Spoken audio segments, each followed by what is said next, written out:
A new narrative is being built for paving the way for Tigray-Eritrea alliance. How convincing is this narrative? Welcome to my views and news. Firstly, an apology, viewers. I could not hold a live chat, uh, which I was due to conduct on Friday night, but I was not feeling well, so I had to postpone it. Hopefully, on Saturday at night, 1800 GMT, I'll have this week's first live chat for you. My apologies. I tried to start a live chat. I could not. I was not feeling well. Now, a new narrative is being built by Tigray and Eritrea activists to justify Tigray-Eritrea allies, or to pave the way for the establishment of an alliance between Tigray means TPLF, Eritrea means PFDJ. It's basically TPLF-PFDJ alliance. We cannot call it Tigray-Eritrea alliance. What is this new narrative? How convincing is it? Abil Said and Birhane Ghebreyesus held a dialogue which has been made public. It was published on YouTube, on other news platforms on Thursday. Firstly, it's clear now that the two met in Zalambasa. It's not that Avil came to Adigarat. Rather, they met in Zalambasa. Zalambasa, I think, is under EDF control. Is it fully under EDF control or partially under EDF control? But the two met there. And during the dialogue, which is now available on YouTube, you can clearly see that both are trying to prepare the ground for the acceptance of an alliance between Tigray and Eritrea. Birhane Ghebreyesus, in a way, sought support from Eritrea about Western Tigray. Humaira Volkait Sagade. That Eritrea can help TPLF. Eritrea can help Tigray in regaining control of Western Tigray, directly, indirectly. Firstly. Secondly, Birhane Ghebreyesus said that Tigray does not want to be under a siege again. It needs to have an outlet.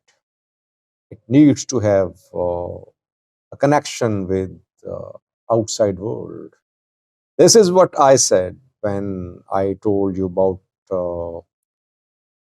an understanding reached between TPLF and PFDJ. I said that two met when TPLF was planning to remove Getachew, but there were fears that federal government could intervene. So that is why in that background, TPLF people went to Asmara, they held meetings, and TPLF got this assurance from Eritrean government that if federal forces launched offensive on Tigray, Eritrea won't close its border. So TPLF will have access to outside world through Eritrea.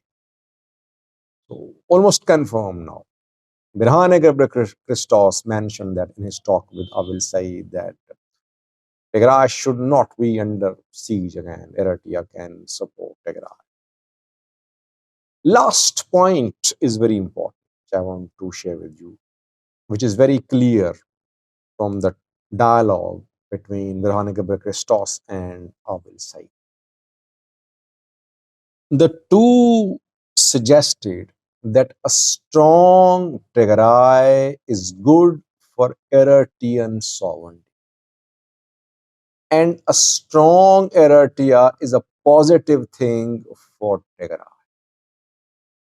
Both should be strong. It's beneficial for both of them. Both are in danger, under threat from the federal government of Ethiopia, Oromo government, Oromo Prosperity Party. This is what they hinted at, that the group in power in Addis Ababa is led by one ethnic group. It's a threat to Tigray. It's equally a threat to Eritrea. That is why in current situation, Tigray and Eritrea are natural allies.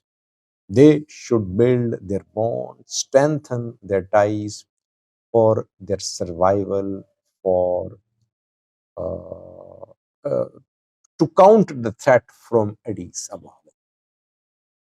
How convincing is this narrative? Well, I'll try to analyze it. I'll do videos on that.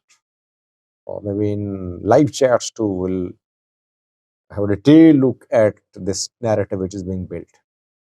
But it's clear now that TPLF and PFDJ are trying to find the ways to strengthen their ties, and their ties, their relations are now turning into strategic relations. It's not that they just want a working relationship. No, they're going beyond that. They're trying to form strategic partnership. The way Abiy and Isaias Afwerki formed a strategic partnership. The two were strategic partners against TPLF. They tried to crush TPLF. They were partners. Then they fell out, and now they are rivals. Now TPLF and Eritrea trying to be strategic allies. Alliance is not for just having a working relationship. Rather, they want to have their strategic goals set, and they want to be clear about their goals and about the objectives behind this alliance. It's very interesting. This is uh, a perfect example of how quickly alliances change in the Horn of Africa. Panos, EDF, ENDF were allies from 2020 till 2022. They fought Tigray fighters. Now, Fanos and ENDF are enemies. Tigray and Eritrea trying to find ways to be allies. Fano, EDF, allies, silent allies. You see how the configuration of allies has changed in the last 2 years. More change is set to come, it seems. Thank you for watching.